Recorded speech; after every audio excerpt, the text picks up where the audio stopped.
প্রথম যখন বিদেশে এসেছিলাম তখন ছিল ছোট্ট একটা ব্যাগ আর বুক ভরা স্বপ্ন।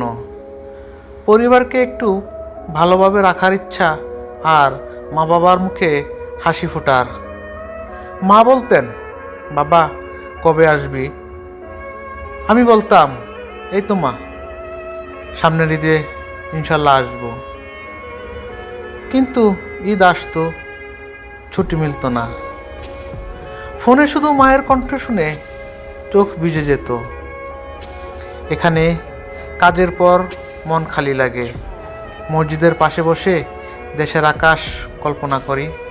মনে পড়ে শীতের সকালের চা, পাড়ার মাঠে খেলাধুলা আর সন্ধ্যার আড্ডা। শোনো, বিদেশে টাকা আছে, চাকরিও আছে, কিন্তু সুখ নেই। বাড়ির মানুষগুলোর চেহারাগুলো ধীরে ধীরে বদলে যায়।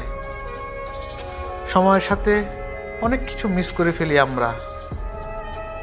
তারপরও সবাই যখন জিজ্ঞাসা করে, এত বছর থেকেছেন কেন, তখন একটু হাসি দিয়ে বলি, ভালোবাসা ছিল আর ছিল দায়িত্বের বোঝা।